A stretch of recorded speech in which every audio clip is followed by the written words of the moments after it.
네, 오늘 함께 보실 말씀은 우리 사무엘상 1장 10절부터 16절까지 말씀 함께 보시도록 하겠습니다. 사무엘상 1장 10절부터 16절까지 말씀 함께 보시도록 하겠습니다. 사무엘상 1장 10절부터 16절까지 말씀, 우리 다 찾으셨으면 제가 봉독해 드리도록 하겠습니다. 한나가 마음이 괴로워서 여호와께 기도하고 통곡하며 서원하여 이르되, 만군의 여호와여, 만일 주의 여종의 고통을 돌보시고 나를 기억하사 주의 여종을 잊지 아니하시고 주의 여종에게 아들을 주시면 내가 그의 평생에 그를 여호와께 드리고 삭도를 그의 머리에 대지 아니하겠나이다. 그가 여호와 앞에 오래 기도하는 동안에 엘리가 그의 입을 주목한즉 한나가 속으로 말하매 입술로만 움직이고 음성은 들리지 아니하므로 엘리는 그가 취한 줄로 생각한지라. 엘리가 그에게 이르되, 네가 언제까지 취하여 있겠느냐? 포도주를 끊으라 하니 한나가 대답하여 이르되, 내 주여, 그렇지 아니하니이다. 나는 마음이 슬픈 여자라. 포도주나 독주를 마신 것이 아니요 여호와 앞에 내 심정을 통한 것뿐이오니 당신의 여종을 악한 여자로 여기지 마옵소서. 내가 지금까지 말한 것은 나의 원통함과 격분됨이 많기 때문이니이다 하는지나. 아멘. 반갑습니다. 여러분, 기도의 자리에 여러분들 나오셨는데 어떤 마음으로, 어떤 마음의 상태로 이 자리에 나오셨겠습니까? 당연히 기도하고자 하는 마음, 하나님 앞에 무언가 간구할 게 있고 간절한 마음으로 여러분 다 이 자리에 나오셨을 거라 생각이 되어집니다. 힘들수록, 정말 힘들고 어려울수록 정말 믿음의 사람은 기도의 자리를 지키는 사람인 것 같습니다. 그러니까 우리가 힘들고 어려우면은요, 사실 기도도 잘 되어지지 않아요. 저도 정말 너무너무 힘들고 고통스러웠던 적이 있습니다. 그때 정말 하나님 앞에 어떤 이렇게 우리가 나와서 기도하듯이 이렇게 또박또박 기도되어지지 않아요. 답답하죠. 원통합니다. 저도 정말 베개에 얼굴을 파묻고 펑펑 울면서 탄식밖에 안 나오더라고요.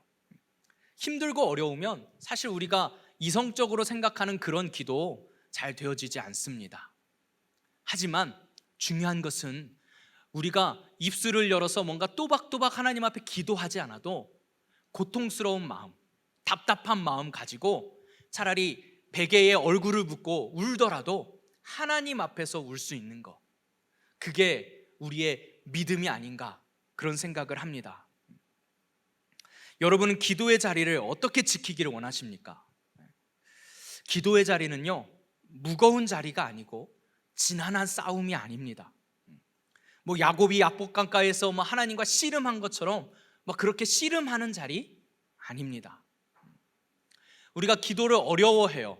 왜 기도를 어려워하냐면 기도가 잘 되지 않기 때문입니다.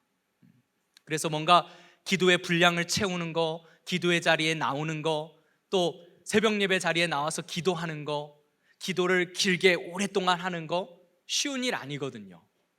그런데 뭔가 그걸 훈련하고 그걸 해내려고 하고 그걸 잘해야 내가 하나님 앞에서 믿음이 좋은 것처럼 생각이 되어져요. 그래서 우리는 꼭 그것을 해내려고 합니다.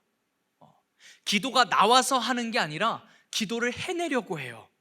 그러니까 기도의 자리가 어렵고 무겁고 답답하기만 한 것입니다. 하지만 우리가 힘들면 힘들수록, 어려우면 어려울수록 기도라는 거 사실 어렵고 무거운 자리가 아닙니다. 그저 그냥 주님 이름 부르고 탄식하기만 해도 하나님 앞에서 그 모든 것들이 다 기도가 될 수 있다는 것이죠. 그리고 또 기도라는 게 요즘에 하도 많이 들어서요, 뭔가 나의 지금 처지를 신세한탄하면 하나님께서 기뻐하지 않으실 거라고 생각해요. 그리고 내가 정말 구하고 싶은 것들을 구하는 것조차도 하나님께서 기뻐하지 않으실 거라고 생각해요. 뭔가 그의 나라와 그의 의를 구해야만 하나님께서 기뻐하시는 기도라고 생각되어지니까 내가 지금 가지고 나온 이 기도 제목이 뭔가 좀 불경스러운 것 같아요. 내가 하나님께 믿음 없이 구하는 것 같고 연약한 모습인 것 같아요. 그래서 어떻게 기도해야 될지 잘 모르겠어요. 지금 나의 상황은 힘들고 어려운데 내가 과연 이것을 놓고 기도해야 될까? 이렇게 기도하는 거 하나님 기뻐하실까? 응답해 주실까? 이런 고민 많이 할 것 같습니다. 오늘 우리가 함께 읽었던 본문의 말씀을 보면 하나님께 응답받은 한 여인이 나옵니다. 바로 한나이죠. 그래서 이 한나의 기도가 보니까 성경에서 하나님께 정말 간절히 기도했더니 응답받았던, 정말 하나님께 정말 통곡하며 기도했더니 하나님께서 결국에 궁극적으로 그 기도를 들어주셨던, 그래서 응답받은 기도, 대표적인 예입니다. 그래서 많은 분들이 이 한나의 기도를 본받아서 많이들 기도하셨어요. 특별히 어머님들이. 제가 신학교에 갔는데 놀라운 사실은 무엇이냐면 사무엘들이 굉장히 많았습니다. 아들이 생기지 않으니까 이 어머님들이, 특히 교회 사모님들이 그렇게 간절히 기도하셨던 거예요. 뭐라고 기도하셨냐면 하나님 아들만 주시면 목회자로 키우겠습니다. 신학교 보내겠습니다. 그래서 본인들의 의지와 상관없이 어려서부터 들어온 거예요. 너는 서원된 아들이야. 하나님께 서원됐으니까 넌 신학교에 가야 된다. 그랬던 동기들, 선배들, 후배들이 꽤 많았어요. 뿐만 아닙니다. 많은 교회 다니는 분들이 대부분 기도할 때마다 뭔가 하나님께 이렇게 서원을 해야 응답받는 것 같아서 이렇게 많이들 서원하고 기도하신 분들이 꽤 많아요. 그렇게 꼭 해야만 하나님께서 응답해 주실 것 같거든요. 그래서 이 한나의 기도, 굉장히 간절하게 하는 기도잖아요. 이 기도가 응답의 굉장히 모범 사례. 그래서 아마 기도하시는 분들, 뭔가 응답 받으셔야 되는 분들, 아마 이 한나의 모습을 본받고자 하실 겁니다. 그래서 오늘 우리가 함께 이 한나의 모습을 통해서 하나님께서 어떻게 응답하시고 우리는 어떻게 기도해야 하는가에 대해서 함께 살펴보고자 합니다. 먼저 이 한나에 대해서 배경을 잘 모르시는 분들이 계실 수도 있으니까 우리 본문, 읽었던 본문의 앞절, 그러니까 1절부터의 말씀을 대략 요약해서 말씀을 드리면, 엘가나 하는 사람이 있었어요.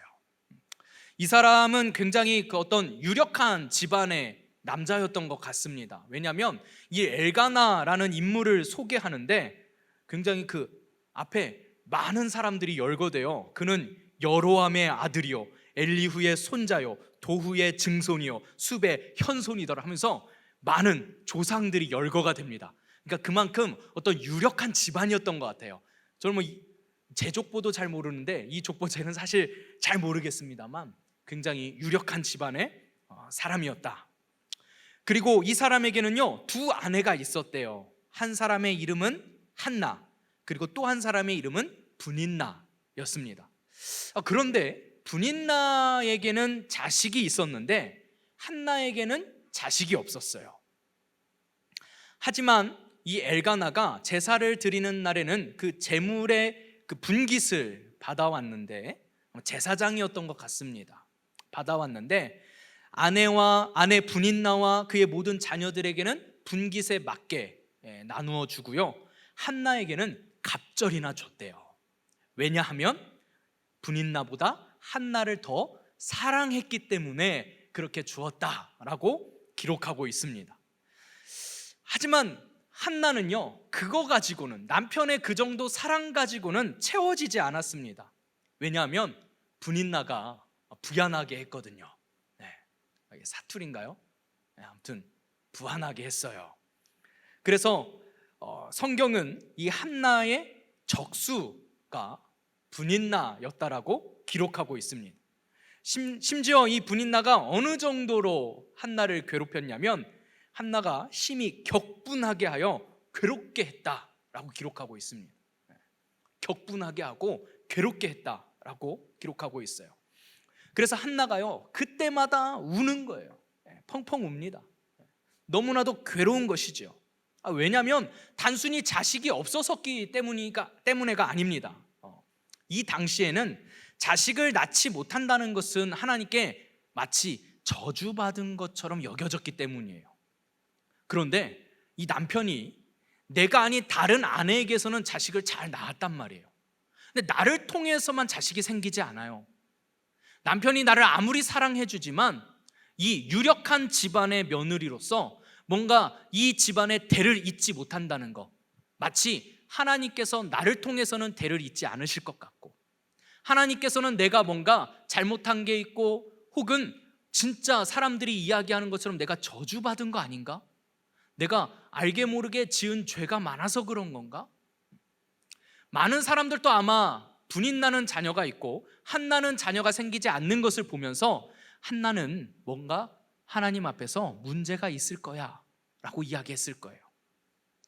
뿐만 아니라 성경에서 이 격분하게 했다라는 표현으로 봤을 때 분인나도 거기에 거들었을 것 같습니다. 얼마나 거들먹거렸겠어요.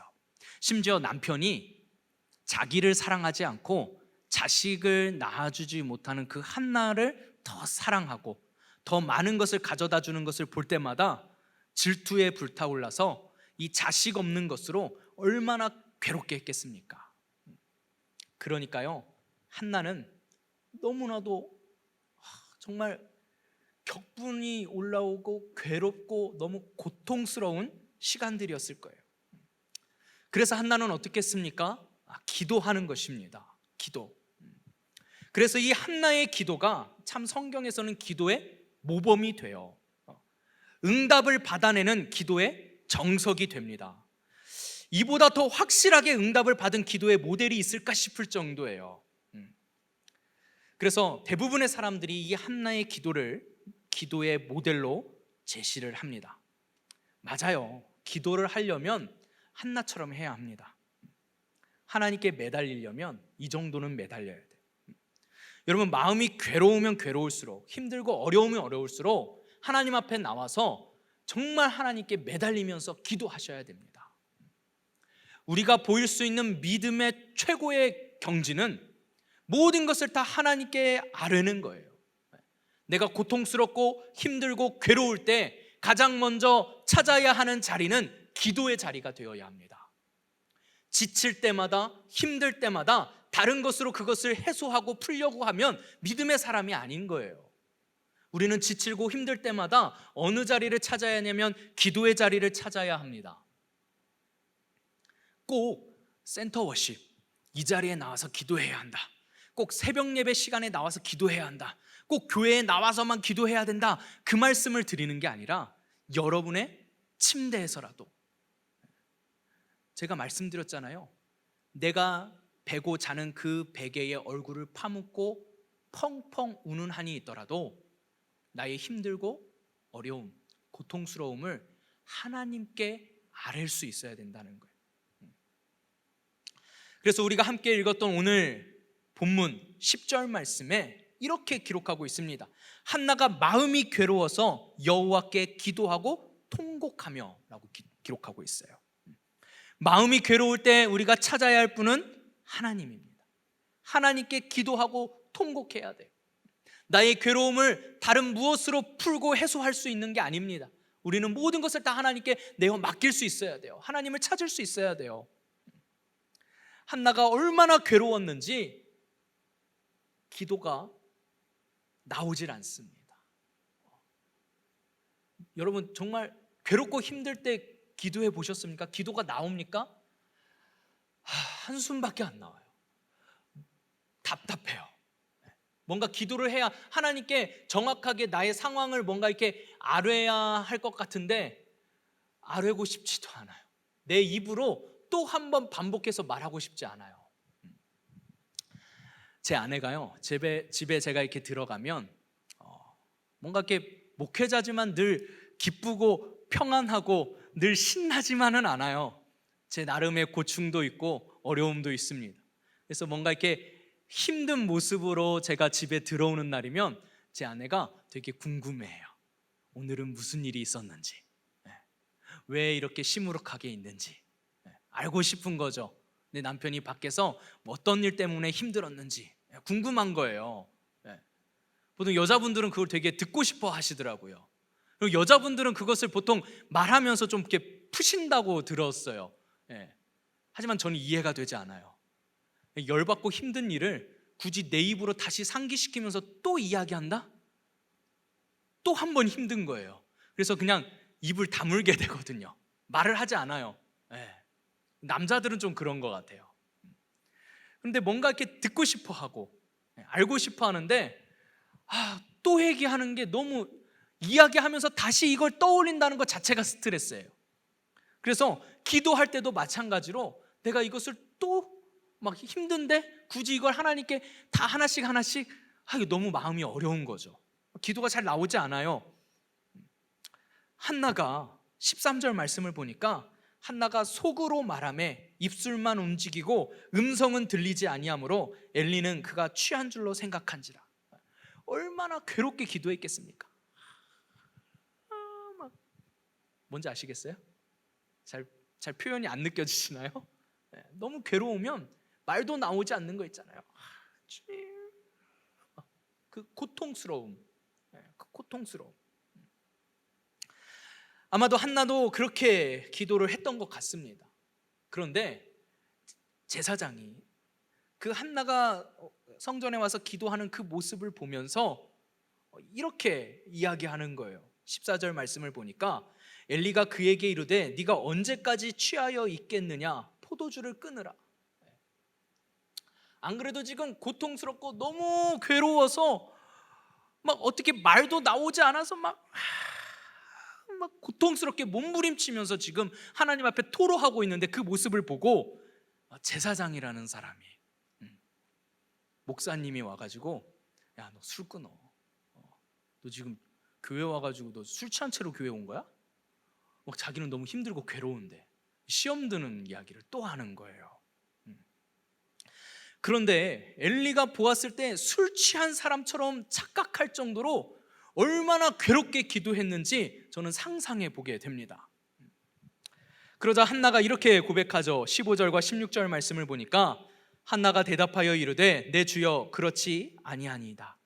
나는 마음이 슬픈 여자라. 포도주나 독주를 마신 것이 아니요 여호와 앞에 내 심정을 통한 것뿐이오니. 나는 마음이 슬픈 여자라 여호와 앞에 내 심정을 통한 것뿐이오니. 여러분, 우리의 기도는 이런 기도가 되어야 합니다. 내 마음의 슬픔, 고통, 어려움, 근심, 걱정, 그 모든 것을 다 하나님 앞에 내 마음을 다 쏟아놓는 거예요. 여러분, 기도는 그렇게 하는 것입니다. 그렇게 하셔야 해요.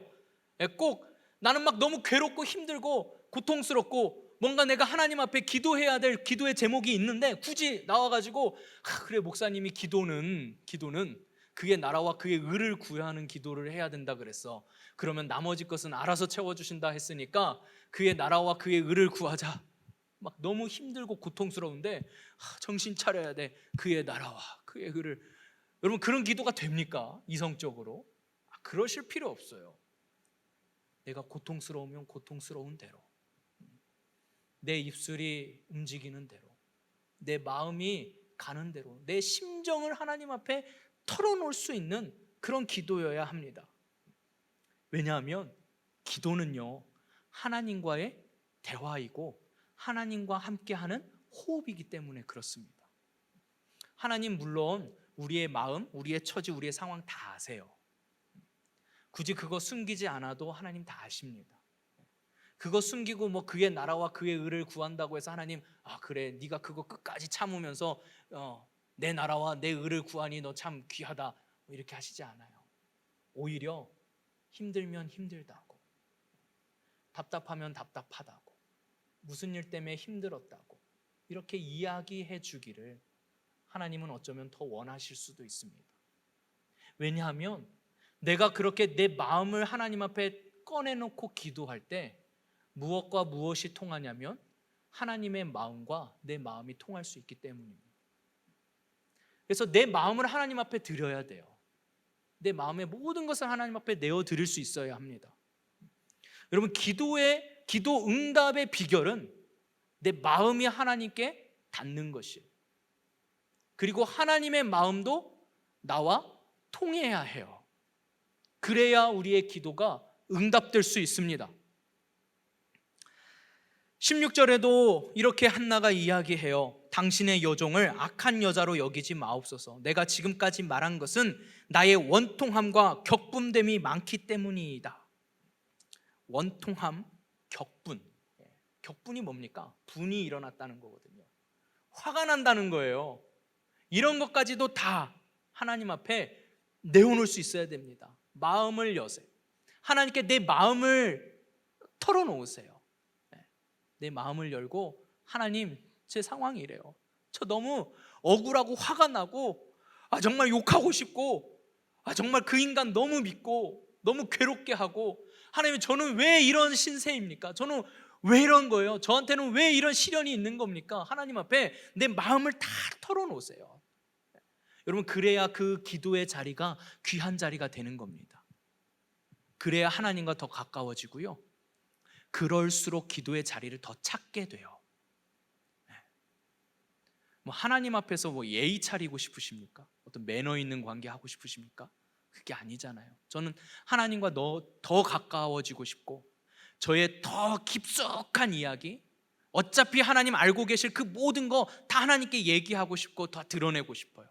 하나님, 저 이런 더러운 마음도 있고요, 이런 더러운 생각도 하고요, 저 그러고 싶지 않은데 자꾸 그런 것들 떠오르고요, 하나님 너무 괴로워요.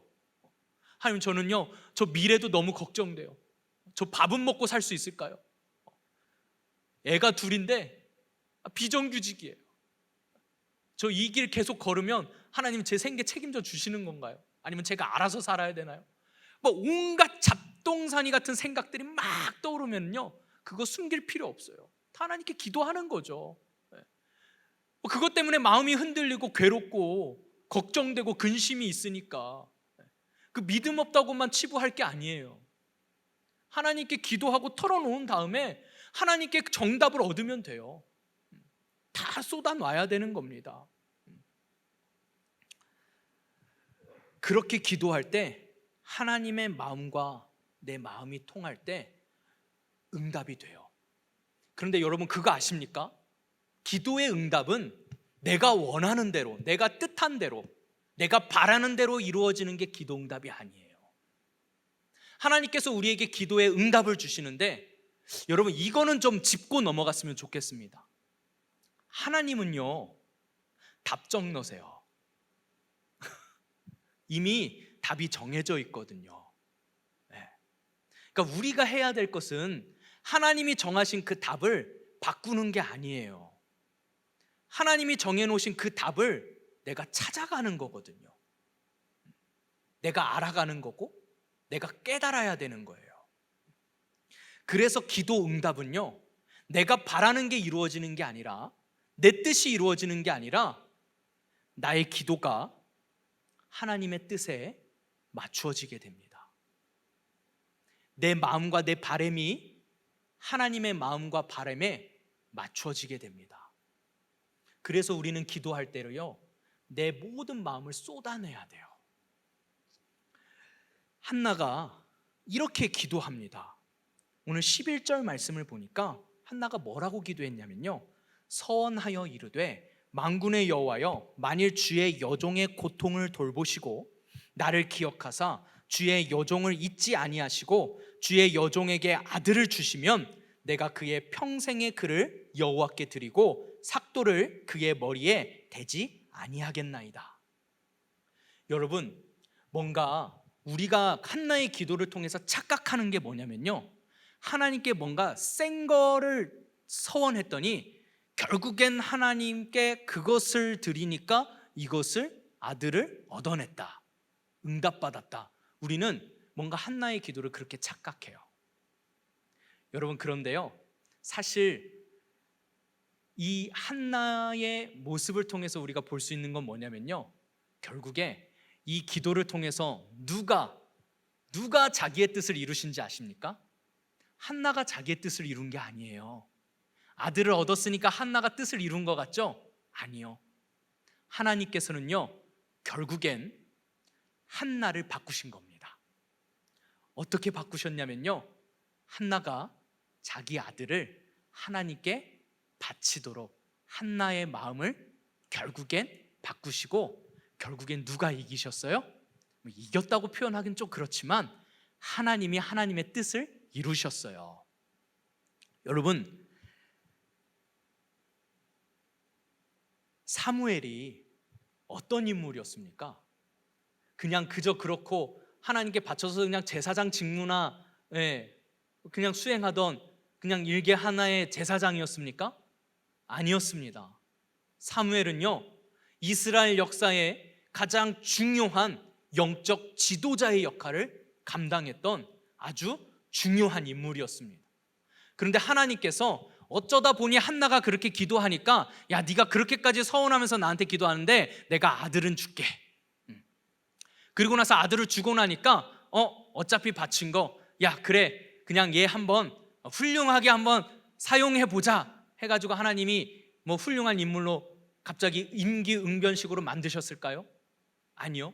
하나님 그렇게 계획 없으신 분 아니십니다. 하나님의 계획 속엔 사무엘이 있었어요. 그런데 그 사무엘이 사무엘 되기 위해선 하나님께 바쳐져야만 했습니다. 그래서 결국엔 누구의 고통스러운 마음을 통해서, 한나의 고통스러운 기도를 통해서, 한나를 통해서 누구를 이 세상에 존재하게 하십니까? 사무엘을 존재하게 하신 거예요. 한나가 한두 번 기도했겠습니까? 이날 하루 가서 기도했겠어요? 격분하게 할 때마다, 분인나가 부ян하게 할 때마다 성전에 가서 하나님 앞에 말도 못하는 심정으로, 주님, 왜 저에게는 하는 기도를 분명히 했을 거라고요. 매번 그 기도가 쌓이고 하나님 앞에 나아갈 때마다 기도하던 그 마음이 결국에는 하나님 앞에 복종하게 됐던 것입니다. 하나님, 제가 하나님께 제 아들을 드리겠습니다. 여러분, 젖을 떼자마자 그 아이를 성전에 데려다 놔요. 여러분, 제가 자녀를 키워보니까요, 애가 가장 이쁠 때가 한 3살, 4살 때예요. 3살, 4살. 그리고 6살 때까지도 저는 그냥 이쁜 것 같아요. 지금도 6살 아들, 4살 딸이 있어요. 정말 딸은 환장합니다. 제가 집 문 비밀번호 띡띡띡띡 누르잖아요. 그러면 안에서 소리가 나요. 아빠! 그리고 제가 문을 딱 열고 들어가는 순간 빙글빙글 막 돌면서 춤을 춰요. 막 하다고 소리 들어. 뭐 조용히 해, 다른 집 시끄러우니까 조용히 해. 뭔가 3살, 4살 때는요, 얘가 평생 할 효도 이미 다 한 거예요. 앞으로 이제 얘는 효도 안 해도 돼.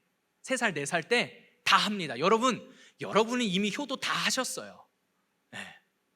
제가 나와보니까 그렇더라고요. 아, 나는 이미 효도 다 했구나. 그런데 그 아이를 성전에 갖다 바친다는 게 이게 쉬운 일이 아닙니다. 그래서 매년 성전에 올라갈 때마다 이 한나가 사무엘을 위해서, 사무엘이 컸었을 테니까 옷을 지어서 입혀요.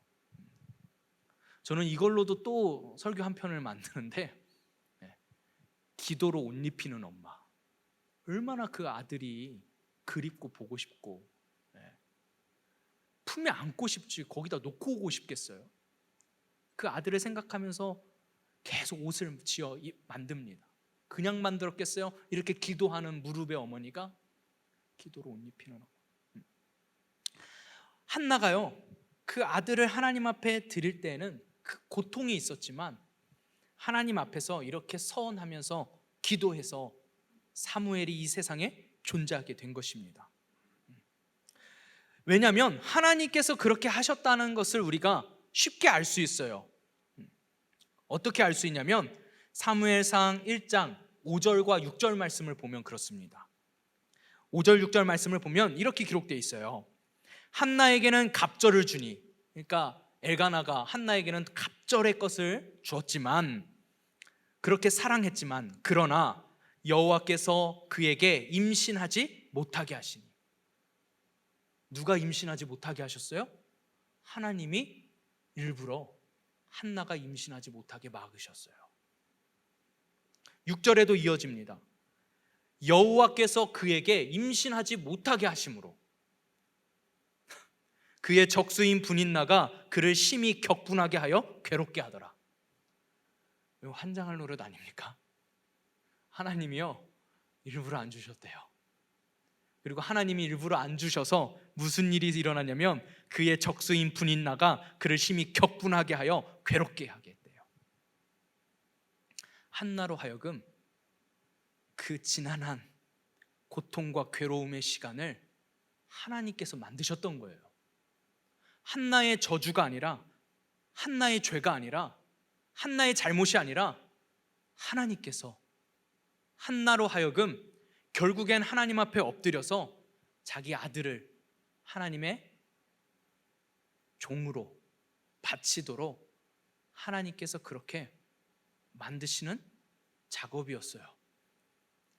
하나님은 왜 이렇게 힘들고 어려운 작업을 통해서 한나를 그렇게 만드시고 사무엘을 하나님의 종으로 성전으로 데려오신 걸까요? 제 인생을 보니까 그럴만해요. 만약에 한나에게 그냥 아들을 주셨더라면, 쉽게 얻을 수 있는 아들이었다면 한나가 그 고통스러운 작업을 통해서 이 사무엘을 성전에 데려다 놓을 수 있었을까요? 아니요. 결코 그렇게 할 수 없었을 것입니다. 우리는 언제 하나님께서 내 인생을 주도하고 계시고 이끌고 계시다는 것을 깨닫게 되냐면, 힘들고 괴로운 시간이 있을 때 그 자리에서는 절대 깨닫지 못합니다. 그런데 먼 시간이 지나고 나서 내 뒤를 돌아보면 하나님이 그때 이래서 나를 그렇게 괴롭게 하셨구나, 그때 하나님께서 이래서 내 인생을 그때 그렇게 막으셨었구나, 그때는 내 뜻대로 되지 않아서, 내 계획대로 되지 않아서 하나님 왜 이렇게 하시는지 원망스럽고 고통스럽고 힘들었는데 뒤돌아보니까 하나님 그렇게 하실 만한 이유 있으셨던 거예요. 나를 다듬으시고 만드시는 하나님의 수고로운 사역이었습니다. 하나님의 수고로운 일이었어요. 하나님이 무슨 괴팍한, 그리고 하나님이 일부러 나를 괴롭게 하시기 위해서 하나님께서 그렇게 하시는 게 아니라 우리를 다듬으시고 만드시고 작업하시는 하나님의 작업이었어요.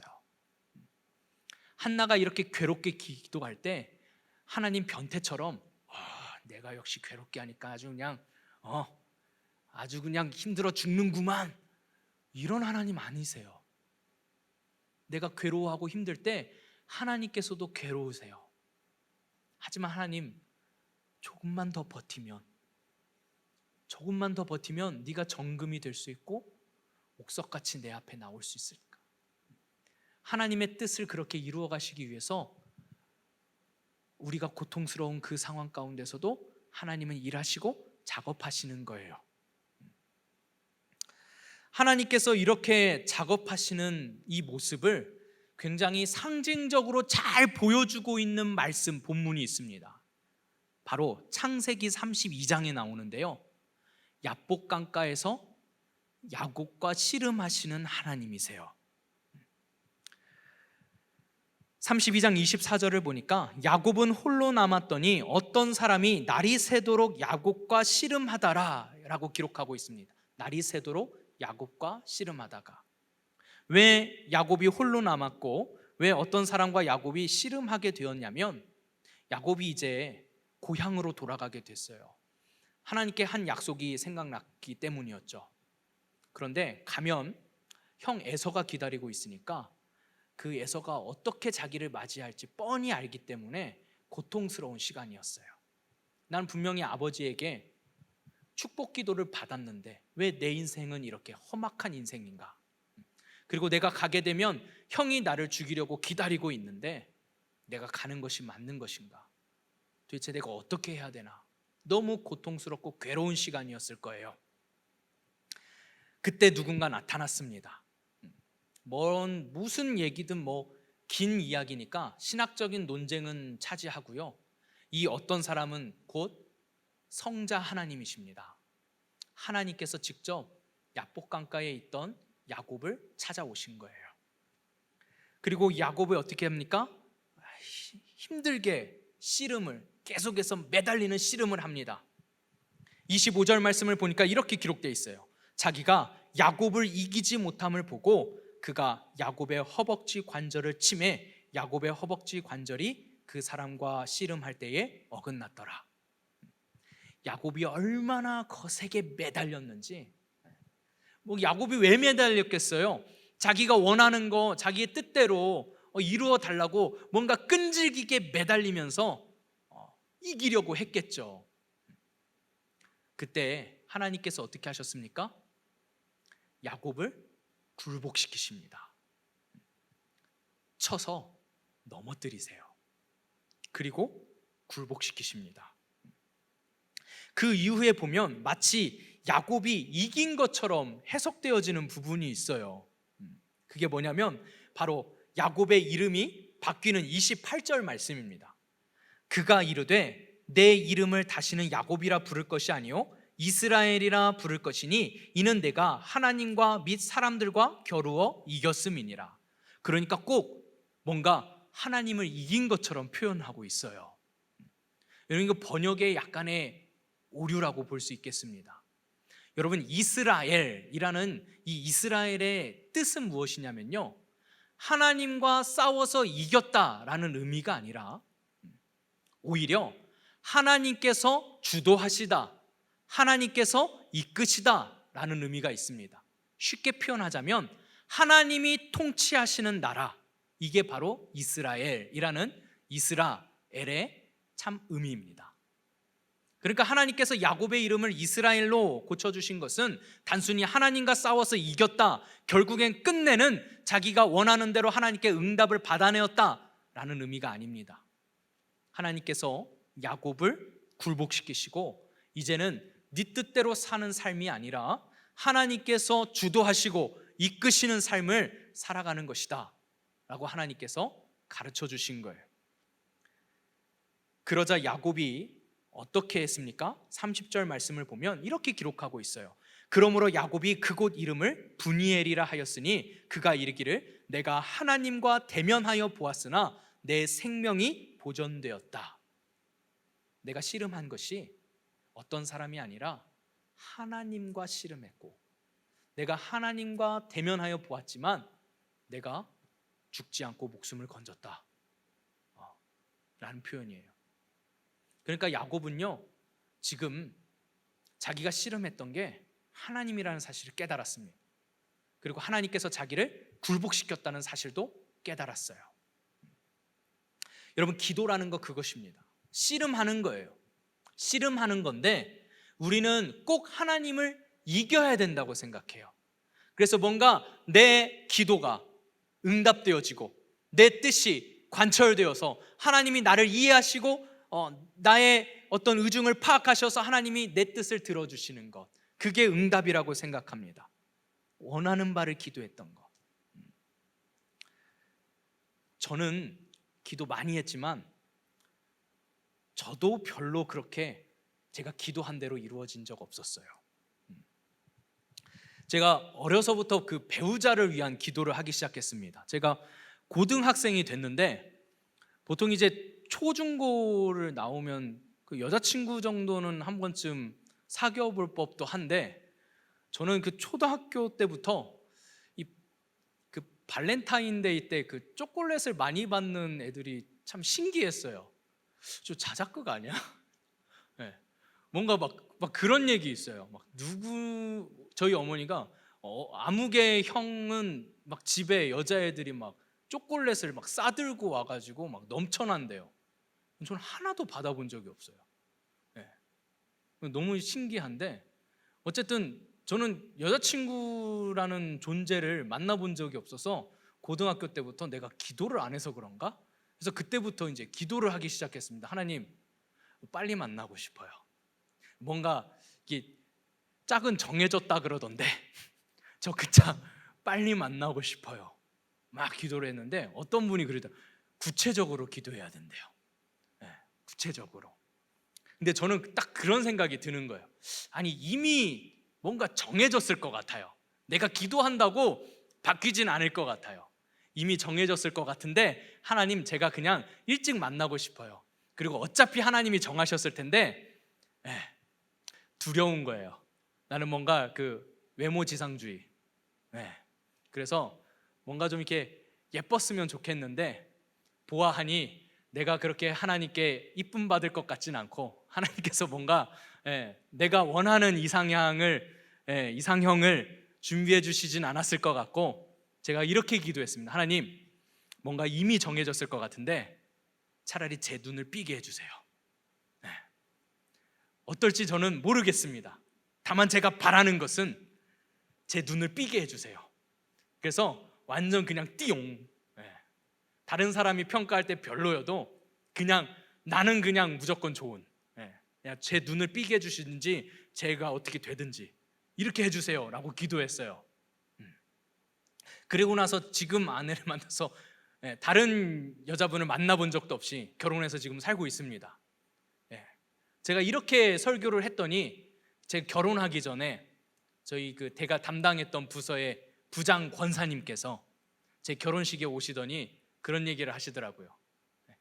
지주제 무슨 네 눈이 삔 게 아니라 정말 이게 농담처럼 너무 친하니까, 전사님, 네 눈이 삔 게 아니라 오히려 예쁜 분을 만났다라는 식으로 표현을 해주시는데, 어쨌든 저는 그렇게 기도했어요.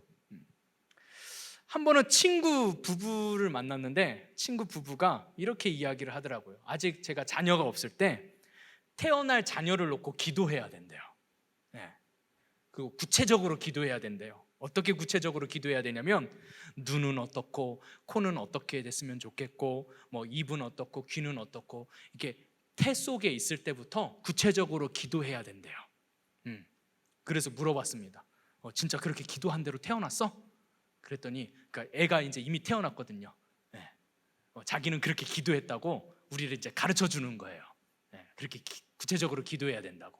그래서 얘가 기도한 대로 태어난 거야? 그랬더니 아니, 다 반대로 태어났어 이러는 거예요.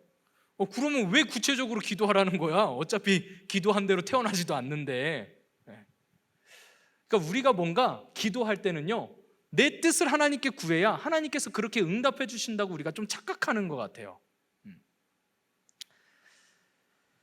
여러분, 우리가 하나님 앞에 기도할 때는요, 우리의 어려움, 우리의 힘듦, 근심, 걱정, 모든 것 다, 정말 괴로운 마음 다 토로하는 것 맞습니다. 우리의 심정을 하나님께 통하는 건 맞아요.